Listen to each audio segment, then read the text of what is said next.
Hey guys, this is SoFlo Josh, and I'm here doing a video on my 1,900 mile road trip that I just took with my girlfriend from Miami to Texas. Now, I'm going to give you guys some pros and cons about my model. I have a 2023 Honda HR-V Sport trim, front wheel drive only, not the all-wheel drive model, sadly. So I'm going to give you guys a pros and cons list with some kind of feedback from my girlfriend who was sitting in the passenger seat while we were driving from Florida to Texas. So let's go ahead and start this video. So some of the pros that I've had with this model. Okay, now I have 2,403 miles. I put a couple miles over here in Texas so far, but you know, with 1,900 miles on a road trip, we stopped in New Orleans, of course, to kind of see the French Market and the French quarters over there.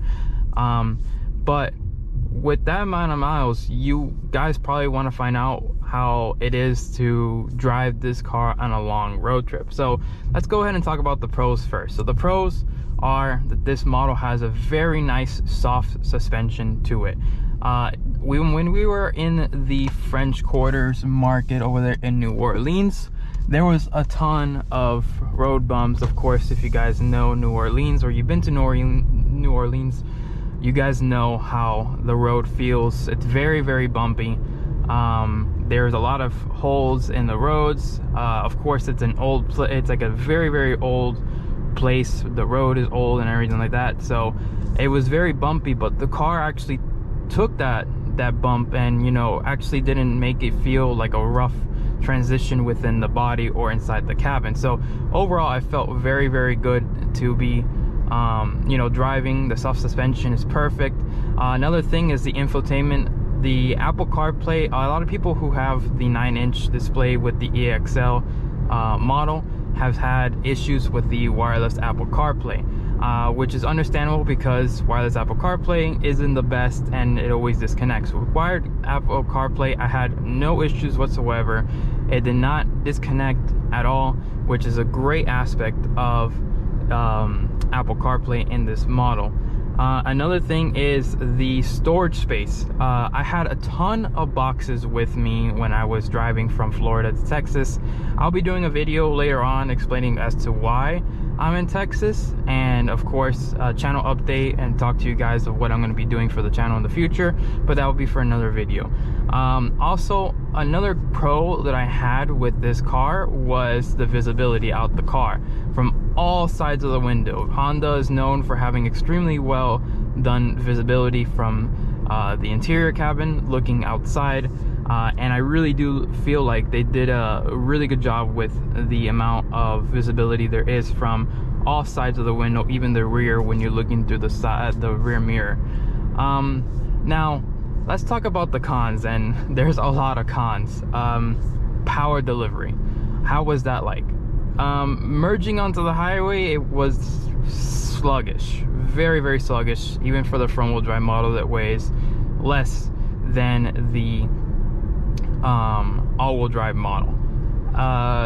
It took forever to get onto the highway, it took forever to get up to speed to get onto the highway, so I felt like it was very sluggish. It didn't have the power delivery. My girlfriend did drive this car to work one of the days when I was over here, since I was taking care of a lot of stuff with her car, and she also felt that the power delivery compared to her Kia Niro, which I might do a video on in the future, I'll have to let you guys know if she would allow me to, but the overall power delivery compared to that, to this, and the fact that this is a CVT and that one's a 6-speed dual clutch transmission, you really feel the difference of how that model feels within driving. And also another thing that she did not like in the driver's seat is the seats. The seats felt way too firm. The overall cushioning wasn't the greatest. The bottom cushion, the top cushion, the side bolstering wasn't really meant for, like, it wasn't that good. And I have to agree with her, after doing that 1,900 mile road trip that we did, it's not the best seats. And it could be because the car is not broken in enough, like the seat wise. It could be that, but Of course, we don't know how it's going to be, you know, after a certain amount of miles that we, you know, use this car for. The overall, like, seat cushioning in the bottom isn't the best. Same thing goes for side, like I mentioned.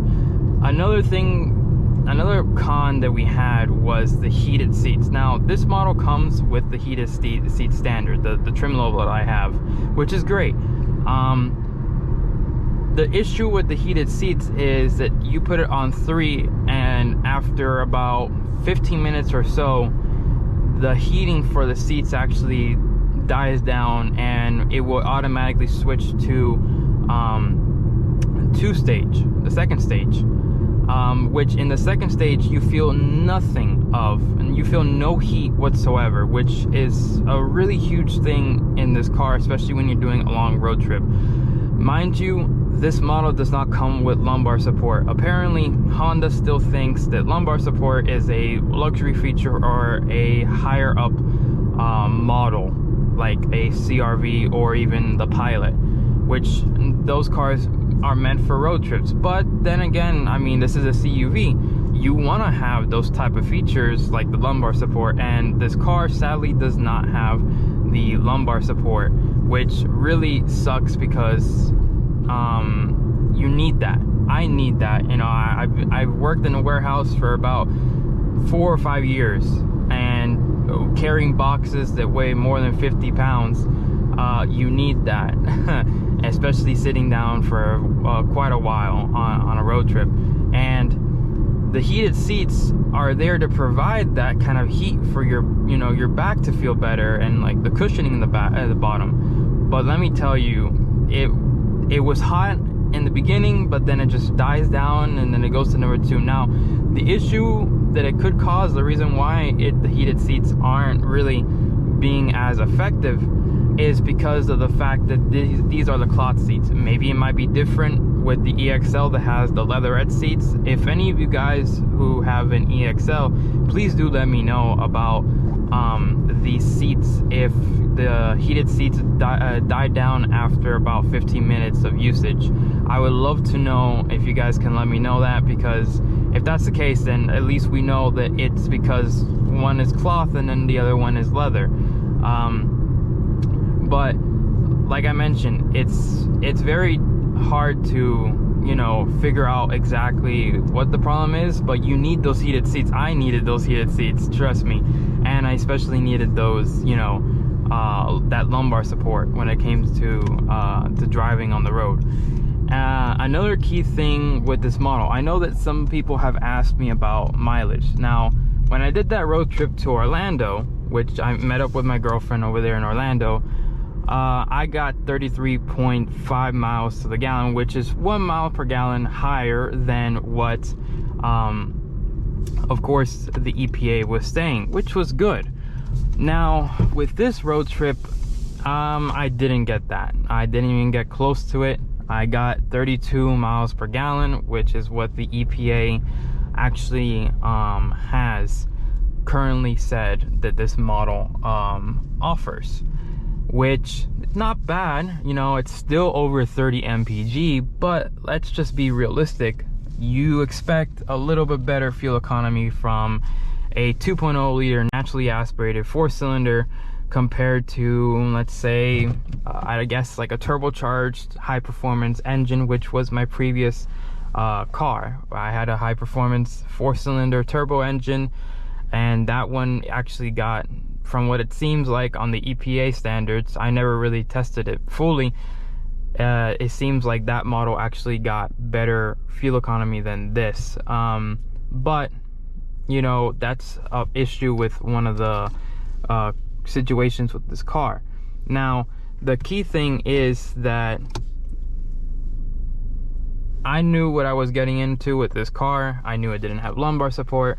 I knew it didn't have, you know, it didn't have all the luxury amenities from my previous car. It didn't have the leatherette seats like some people actually like. But all in all, I mean, I expected a little bit better from this car for especially a road trip. I just expected it to perform better, have better fuel economy. I stopped for gas at least, I want to say 5 to 6 times on my road trip to Texas. Now that's a lot of time spent at, well, not a lot of time spent at the gas station, but that's a lot of times going to the gas station for a 4-cylinder you know, inline 4-cylinder naturally aspirated 4-cylinder. I know I just said 4-cylinder a lot. But you know, that's just I don't know. I mean, I expected a little bit more. I expected better fuel economy, and I didn't really receive that from this mile. Now, mind you, I did end up fueling up around 80 to 90 miles left within the tank. I did that because, of course, you know, when you're on the highway, you just want to make sure that you're actually putting gas at the right time instead of waiting for another fuel station that could be farther from where you're at. And being on the fact that we were going a lot of the country roads, you actually needed to stop earlier than later. And even then, the highest amount of miles that I got when I fueled up was 425 miles of range. But immediately that just started to go, like, decrease faster and faster. I don't know if it's because the car is still not broken. I mean, I have 2,607 miles, so it should be broken in, or it could just be something else. But it's really not being a fuel sipper. It's kind of a little bit chugging that fuel. Now, some of the things that I've had with this model exterior wise, like I'll actually show you here. I had some issues with the paint. Of course, when you're on the highway, you know that you're gonna end up having a ton of like scratches. So, you know, just regular bug stuff that I gotta clean up as well. But there has been scratches like here already within the paint and inside the Honda logo here, and on the hood, which, I mean, honestly, you have those trucks that have the rocks. For the back end though, the third brake light actually looks to be coming out of its socket here, which isn't normal. Let me know if any of you current 2023 Honda HR-V owners have that issue. And then this started popping out a lot when I was on the road. It seemed like when I was driving on the highway, there was a pop that I heard from the rear, and this area was like pushed out. I tried pushing it back in, and the clip isn't really clipping, as you can see there, which really sucks. I don't know the reason as to why it's doing that, but overall, I mean, it's a clean car. The paint is not that bad, but you're gonna have some scratches after that amount of miles on the highway. But I'm gonna go ahead and end it there, guys. Thank you so much for watching the video. I hope every single one of you guys have a wonderful day, and make sure to comment, subscribe on this channel, and click that bell to be notified whenever I upload a video. I'm gonna try my best to see if I can get some reviews going again over here in Texas. So I'll talk to you guys very soon. Bye bye.